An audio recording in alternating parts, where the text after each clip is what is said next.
स्वागत है दोस्तों आप सभी लोगों का एक बार फिर आपके अपनी टाइम्स ऑफ नॉलेज फैमिली में। दोस्तों यहाँ पर ये आपके सामने जो सर्कुलर दिख रहा है 4 सितंबर को यानी कल के दिन ये आपके सामने आया था। मिनिस्ट्री ऑफ फाइनेंस ने इसे आपको दिया था सर्कुलर। और उसके बाद आपको एक बात बता दूं कि जैसे ही ये सर्कुलर आया उसके बाद काफ़ी चीज़ें और अफरा तफरी मच गई थी। जो चीज़ पहले से चल रही थी speak up for SSC and railway students के लिए, हम काफ़ी प्रोटेस्ट कर रहे थे सभी लोग मिलकर और उससे हमें बहुत अच्छे नतीजे मिले। अभी एग्ज़ाम्स हुई नहीं है, सारी चीज़ें रिजल्ट्स आए नहीं है जिसके लिए हम लड़ाई लड़ रहे थे, बट हाँ उन्होंने हमारी आवाज़ सुनी और उस पर रिस्पॉन्स दिया। वो बहुत इंपॉर्टेंट होता है, यानी कि हमारी आवाज़ जल्द से जल्द सुन ली गई। क्यों? क्योंकि सभी लोग एक साथ होकर उस चीज़ को प्रोटेस्ट कर रहे थे। अदरवाइज वो चीज़ ढील पोल में चलती रहती। तो हमें अभी पहली चीज़ ये इंपॉर्टेंट है कि अभी ये चीज़ें बिल्कुल नहीं रोकनी है जब तक सारी चीज़ें हो नहीं जाती। नहीं तो सब चीज़ें ऐसा ही है, आपको डेट्स दे देंगे, कुछ दे देंगे, उसके बाद सब कुछ फिर फीका पड़ जाता है और वापस से सबको यूनाइट करना बहुत मुश्किल है। तो अभी जिस जोश के साथ आप लोग आवाज़ उठा रहे हैं वो इसी आवाज़ उठाते रहिए। और फिलहाल कंडीशन बहुत बुरी है हम सभी की और अभी बहुत सी चीज़ें सही करनी है, सिर्फ रिजल्ट और डेट्स की हमें डिमांड नहीं थी। तो ये चीज़ कंटिन्यू रखिएगा।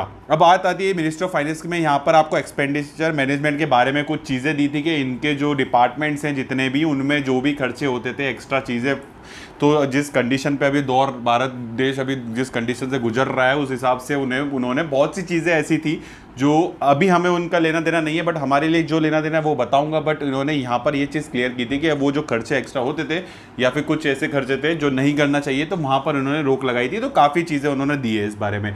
हमारे लिए इंपॉर्टेंट हो जाती है वो हो जाती है यहाँ पर जो इनके सेकेंड पेज में था, वो there will be a ban on creation of new post, जो यहाँ पर आपको सेकेंड पॉइंट में दिख रहा होगा, ए के अंदर दे रखा उन्होंने। तो ये लाइन सबके लिए इंपॉर्टेंट थी और यही लाइन पढ़ के सभी लोग टेंशन में आ चुके थे कि हमारे एसएससी रेलवे और ये जो एग्ज़ाम्स होती हैं इनका क्या होगा जब अगर पोस्ट नहीं आएगी। यहाँ पे हालांकि लिखा है 1 जुलाई 2020 के बाद जितनी भी पोस्ट अगर बनाई गई है और अभी तक फिल नहीं हुई है तो उन्हें सबको बंद कर दिया जाएगा। तो ये चीज़ सुन के काफ़ी चीज़ हो गई थी, अफरा तफरी फिर से मच गई थी और काफ़ी क्वेश्चंस हमारे सामने ये चीज़ आ गए थे और हम लोगों ने फिर से रखे थे और काफ़ी बच्चों ने फिर से प्रोटेस्ट करना स्टार्ट कर दिया था कि आखिर ये चीज़ क्या हो रही है। तो यहाँ पर बता दूँ दोस्तों, ये चीज़ इन्होंने इसके अंडर में रखी थी। आपके सामने ये पूरा सर्कुलर है और इन्होंने इसकी चीज़ में ये सब चीज़ें तो लिख दी थी एंड कन्फ्यूजन जो था वो क्लियर करने के लिए हाथों हाथ उन्होंने 1 घंटे पहले, अभी हाल फिलहाल अभी 5 तारीख को 1 घंटे पहले ट्वीट करके क्लैरिफाई किया था। और वो क्या क्लैरिफाई किया वो आपको मैं बता देता हूँ।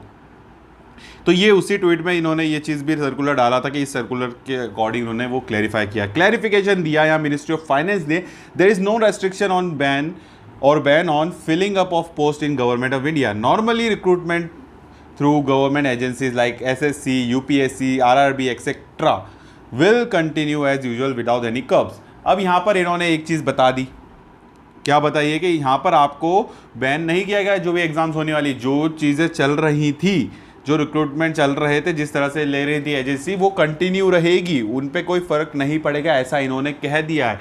बट ये क्लैरिफाई किया है क्यों? क्योंकि वो पॉइंट जो था वो काफ़ी प्रॉब्लम क्रिएट कर रहा था और काफ़ी कंफ्यूजन क्रिएट कर रहा था, इसलिए उन्होंने क्लैरिफाई करके ये चीज़ बता दी। तो एक चीज़ ये है कि हाँ वो चीज़ें बंद नहीं होंगी, बट अदर साइड ये है कि उन्होंने जो फिजिकल कंडीशन बताई है इंडिया कंट्री की, तो उस अकॉर्डिंग उन्होंने काफ़ी चीज़ें, जो एक्सपेंडिचर कम करने की बात चली थी उस बीच में काफ़ी पोस्ट और कुछ ना कुछ तो चीज़ें कम होनी है और कुछ ना कुछ प्रॉब्लम तो क्रिएट होनी है। तो वो क्या है वो प्रॉपरली अभी हमको नहीं बता सकते। क्यों? क्योंकि बहुत इन शॉर्ट सर्कुलर इनके हमारे सामने आती हैं चीज़ें और आती हैं और वो बस वहीं तक रह जाती है। उसको क्लैरिफाई करना और क्या चीज़ें हैं, आखिर क्या असली मसला है उसके पीछे, वो तभी पता चलता है जब तक हम जागरूक नहीं होंगे। और जिस तरह से हम लोग आवाज़ उठाना सीख गए और सभी लोग एक साथ होकर आवाज़ उठाते हैं हर चीज़ पर और हमें जवाब मिलते हैं और टाइम टू टाइम मिलते आ रहे हैं, जैसे कि पिछले 1-2 साल पहले जो कंडीशन होती थी कि कितना धरने पर बैठना पड़ता था, तो जो अभी सब लोगों में एकता आ चुकी है, तो उसके अकॉर्डिंग अगर देखा जाए तो हमें ये सब चीज़ें जानना ज़रूरी है और ऐसे इनकी तरफ से क्लैरिफिकेशन आते रहना ज़रूरी है। सीईटी आ गया था तो वो काफ़ी चीज़ें थी, आ गया, ख़त्म हो गया, वहीं पे बात ख़त्म। उसके बारे में एक्स्ट्रा क्या चीज़ें, कब से लागू, बहुत सारी चीज़ें, वो सवाल अभी तक कोई उठाएगा नहीं। वहाँ पर अच्छी चीज़ आपके सामने आ गई है, वो क्या कंटिन्यू हो रही है, कैसे होगी, क्या प्रोसीजर है, वो सब पीछे ही रह जाता है। क्यों? क्योंकि हम लोग वो पूछते नहीं, हमें बस ये चीज़ है कि सीईटी आ रहा है, तो ऐसी चीज़ें हो जाती हैं। तो इसलिए हमें आवाज़ उठाना ज़रूरी होता है और वो ऐसे ही आवाज़ उठाते रहिएगा, वो चीज़ बंद मत करिएगा, अभी कुछ भी सही नहीं हुआ है। तो यहाँ पर एक क्लैरिफिकेशन आपके सामने रख दिया। काफ़ी लोगों का डाउट था, काफ़ी लोग पूछ रहे थे कि क्या एसएससी और ये आरआरबी की एग्जाम्स नहीं होंगी, तो ऐसा नहीं है। यहाँ पे क्लैरिफाई उन्होंने किया कि वो सब चीज़ें फॉलो होंगी, ये इनका इंटरनल मैटर है और इंटरनल मेजर्स इन्होंने निकाले कि हमें ये सब चीज़ें नहीं करनी है जो हम एज यूजुअल करते आ रहे थे। अभी फिलहाल की कंडीशन को देख के हमें बहुत सी चीज़ों पर रोक लगाना होगा। तो ये इसके बारे में पूरी डिटेल थी। तो मिलते हैं नेक्स्ट वीडियो में फिर नई अपडेट के साथ, और जब तक के लिए ऐसे साथ बनाए रखिएगा और अपना ख्याल रखिएगा, और मेहनत जो भी एग्ज़ाम के लिए आप लोग कर रहे हैं करते रहिएगा, एंड ऐसे ही अपनी सेहत का ज़रूर ध्यान रखिएगा, क्योंकि अभी आपका करियर इम्पॉर्टेंट है और आप लोगों को अगर एग्ज़ाम क्रैक करनी है, कुछ भी करनी है, जो भी मेहनत करनी है, उसके लिए आपकी सेहत बहुत इंपॉर्टेंट होती है। तो अपनी सेहत का ज़रूर ध्यान रखिएगा। तो मिलते हैं नेक्स्ट वीडियो में। जय हिंद, वंदे मातरम।